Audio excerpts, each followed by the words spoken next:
She proved to be such a nuisance, always obstructing my path. Right up until the bitter end, my husband spat out those words. It made me question if he was truly human at all. He was insufferable, not only as a parent, but as a person. "I'm sorry. I will avenge you," I declared, standing before the funeral attendees, reading the letter left by my daughter. As I read, my husband's face turned ashen. "What the hell do you think you're doing?" my father-in-law's angry voice echoed.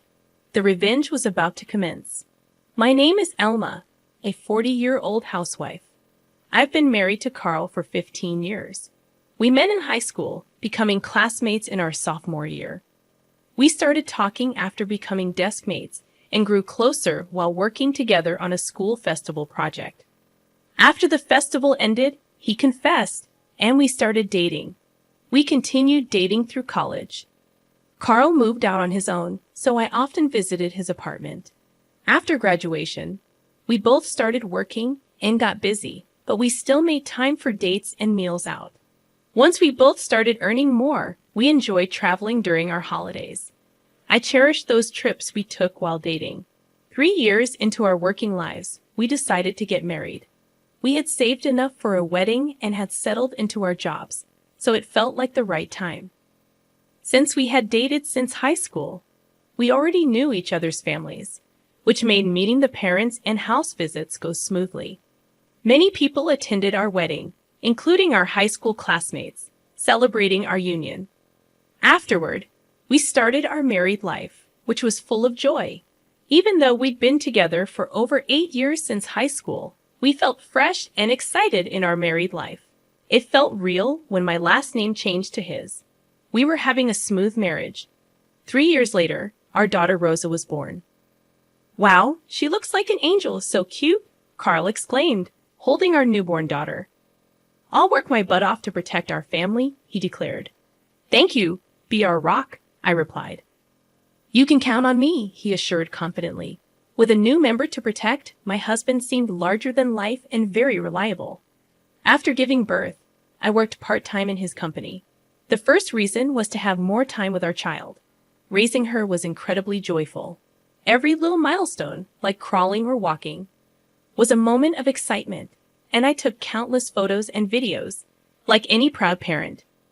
When I told Carl, he'd say, "I wish I could have seen that," with a tinge of regret.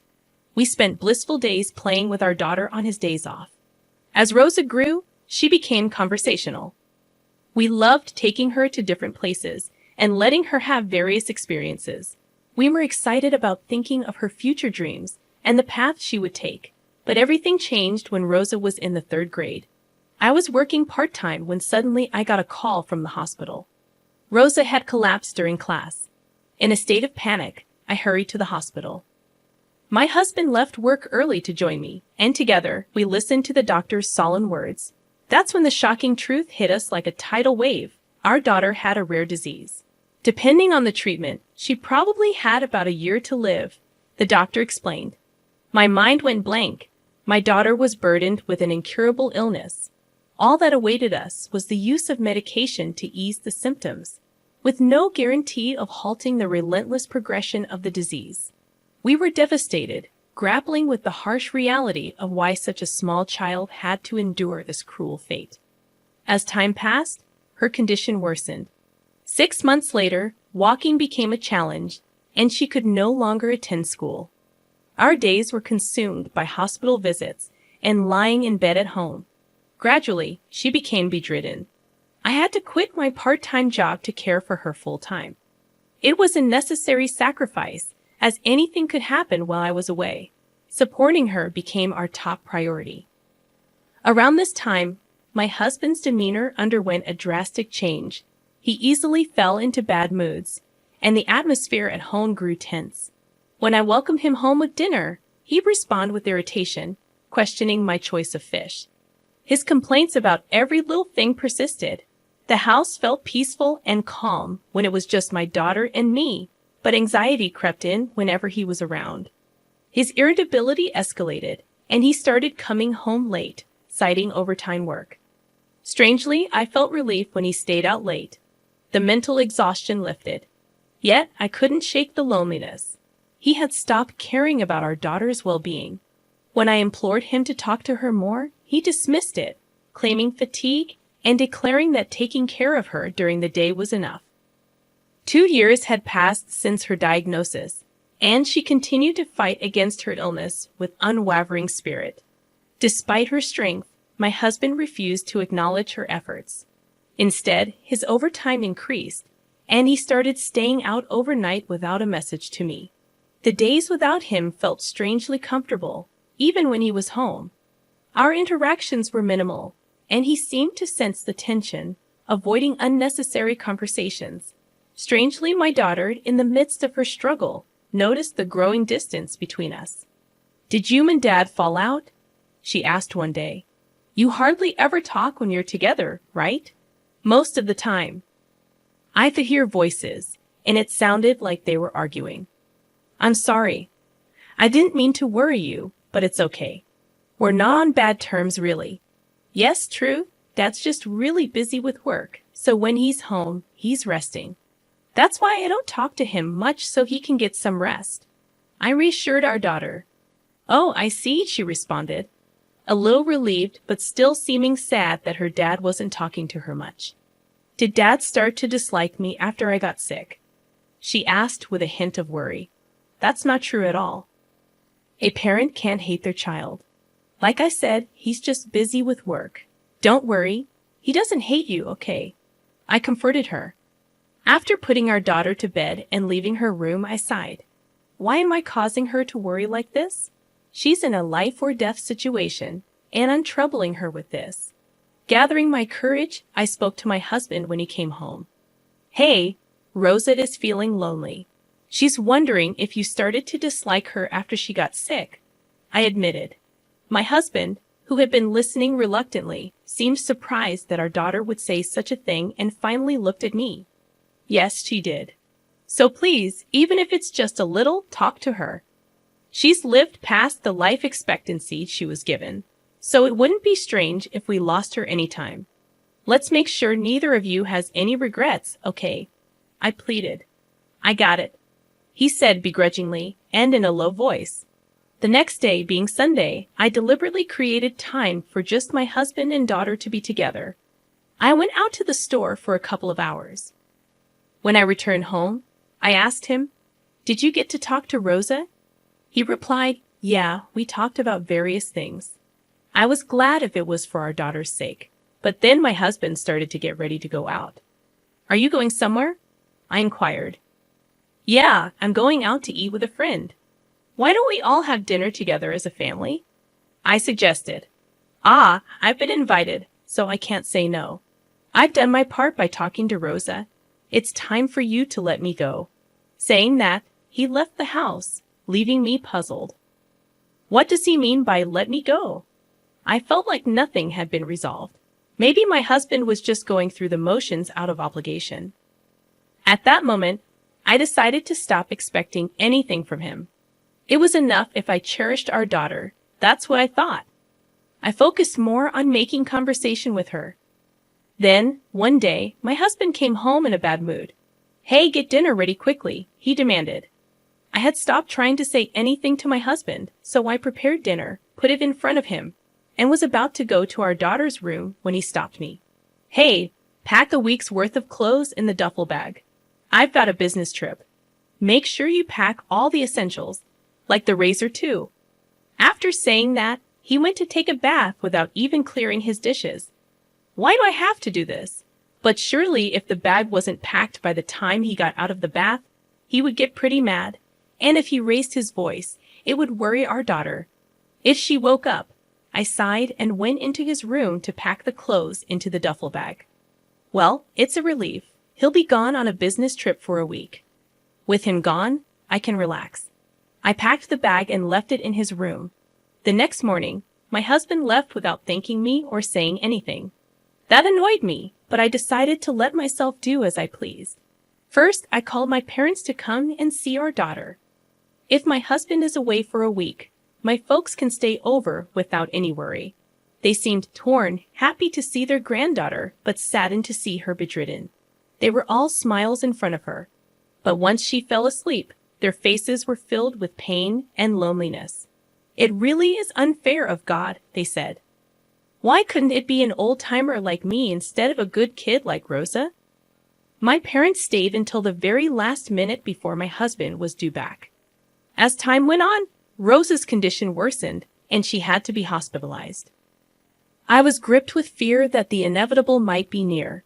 I visited her in the hospital every day, but my husband never came. Instead, when he returned home early, he sent angry messages on WhatsApp, upset about dinner not being ready. At this point, beyond sighing, I thought it might be better without a husband who couldn't cherish his own daughter. However, his work, painful as it was to admit, allowed me these moments with her. Not only my parents but also my in-laws came to visit her often at the hospital. Rosa always seemed happy when someone came to see her. We even celebrated her 12th birthday in the hospital room, where the nurses prepared a cake, and we all celebrated together. But about a month after her birthday, Rosa's condition worsened, and she passed away. I was devastated, breaking down in tears. The reality shattered my emotions. My parents tried to comfort me, but they ended up crying with me. Still, we had to see Rosa off properly. Together with my parents, I arranged and prepared for the funeral. There were things I had to do, all for Rosa. I managed to hold back my tears and proceed with the funeral arrangements. We arrived at the funeral parlor early before the other mourners. My husband, irritable about having to get up early after coming back from his business trip the day before, was infuriating. He hadn't been reachable when Rosa passed away, and he had the gall to say, "I was on a business trip. Even if you had contacted me, I could have made it back." He tried to light a cigarette in frustration. "Go to the smoking area, please," I said sharply. Tutting, he looked irritated. After I called him out, standing by the coffin on his way to smoke, he said something awful to our sleeping daughter. "You were such a pain, always in my way, right to the end." My husband spat out these cruel words as if they were nothing. Is he really human? He was the worst, not just as a parent, but as a person. I was rendered speechless by the horrible things he said. I couldn't move from the spot until my husband walked towards the smoking area. When I came to, I went straight to the coffin. "I'm sorry. I will take revenge in your place," I told my daughter, steeling myself with determination. I could never forgive him. Then the funeral began. Unbelievably, my husband, who had just said such terrible things, pretended to cry in front of the relatives, saying Rosa's name as tears streamed down his face. I knew it was an act because I saw him apply eye drops before walking up to the coffin. The relatives, not knowing any better, misunderstood and started crying too. Unforgivable. I would reveal his true nature no matter what. As the funeral was drawing to a close, it was time to read the letter left by my daughter. "What? There's a letter?" My husband was clearly surprised, not having known about it. "Yes, there is. I have to properly convey the words she left behind to everyone." I stood before the funeral attendees and began to read my daughter's letter aloud at the microphone. The letter was mostly words of gratitude to me for the care I had given her. With each word I read, tears came, and I choked up. The relatives also started to cry along. But as I got to the part about my husband, I took a deep breath. "To Dad," I read, as the tears naturally stopped. "Against Mom, who was always by my side, you seemed to avoid coming home as if you were avoiding us. Even when you came home, all I could hear was your voice yelling at her in my room. Dad used to make time to play with me when I was little, taking me on drives to all sorts of places. But after I got sick and became bedridden, Dad seemed like a completely different person. Mom always pretended to be strong in front of me, but I could tell she was really struggling with how Dad was behaving. It hurt me, thinking maybe it was my fault things turned out this way. But it seems that wasn't the case. Remember the day Mom went shopping, and it was just Dad and me at home. You came to my room and talked to me. Then, maybe because Mom asked you to, I was so happy.